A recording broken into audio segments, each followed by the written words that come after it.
আসসালামু আলাইকুম প্রিয় দর্শক, গরম ভাতের সাথে খাওয়ার জন্য খুবই মজার একটা তরকারি রেসিপি আপনাদের সাথে শেয়ার করব। সজনে ডাঁটা দিয়ে চিংড়ি মাছের এই তরকারিটা কিন্তু খেতে বেশ মজার হয়।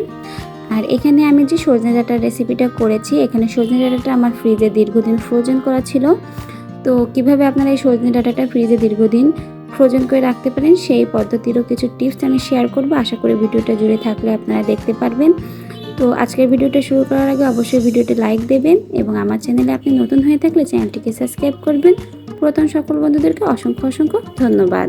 রান্না করার জন্য আমি এখানে সজনে ডাঁটাটা নিয়ে নিয়েছি, সাথে নিয়েছি কিছু চিংড়ি মাছটা দিয়ে সজনে ডাঁটার এই তরকারিটা রান্না করব। আর আগেই ভিডিওর প্রথমে বলেছি যে সজনে ডাঁটাগুলো কিন্তু আমার ফ্রিজে ফ্রোজেন করা ছিল।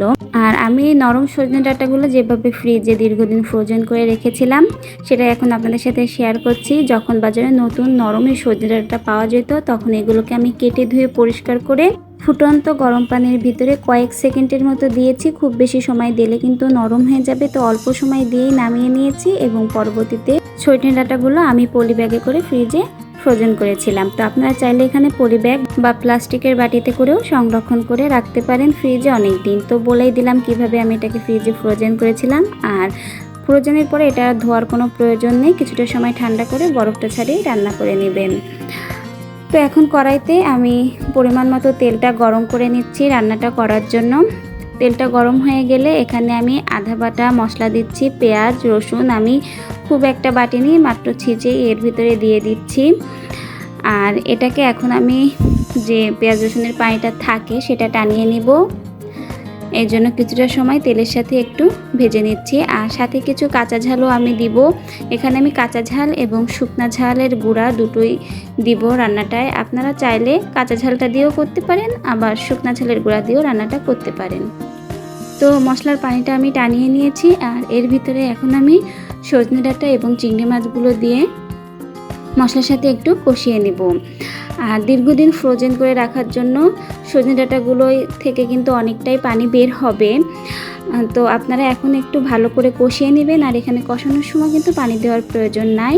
স্বাদ মতো লবণ, হলুদ গুঁড়া, শুকনা ঝালের গুঁড়া, ধনিয়া গুঁড়া দিয়ে এখন আমি আবারও মশলাগুলো সজনে ডাঁটা এবং চিংড়ি মাছের সাথে ভালো করে মিশিয়ে ঢাকনা দিয়ে এখন ঢেকে দিব। চুলার আঁচটা এখন একটু কমিয়ে দিবেন যাতে সজনে ডাঁটা থেকে পানিটা বের হয়। তো দেখুন কতটা পানি বের হয়েছে। এখানে কিন্তু আমি কষানোর জন্য কোনোরূপ পানি দেয়নি, সজনে ডাঁটা থেকেই এই পানিটা বের হয়েছে। আর এই পানিটা কিন্তু আমি সম্পূর্ণই টানিয়ে নিব।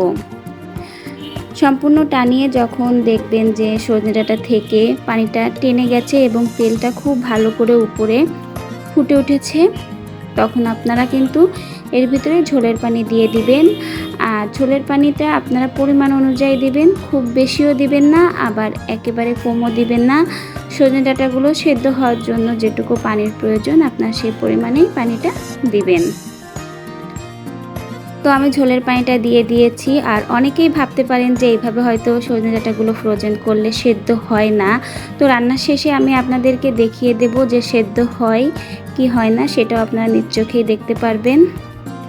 তো দেখতেই পাচ্ছেন আমি ঢাকনা দিয়ে অনেকটা সময় রান্না করে নিয়েছি আর ঝোলটাও কমিয়ে নিয়েছি। স্বাদ অনুযায়ী ঝাল লবণটা চেক করে নিয়েছিলাম।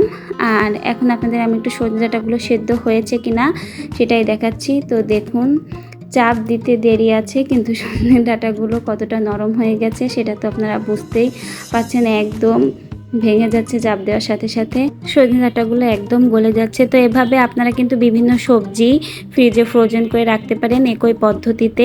আরও একটা কথা বলি, টাটকা সবজির কিন্তু স্বাদই আলাদা হয়। তো চেষ্টা করব সবসময় টাটকা সবজিটা খাওয়ার, কিন্তু যদি কখনো অনেক বেশি হয়ে যায় তাহলে এভাবে কিন্তু ফ্রোজেন করে রেখে দীর্ঘদিন খাওয়া যাবে। তো আমার রান্নাটা হয়ে গেছে, আমি নামিয়ে নিয়েছি।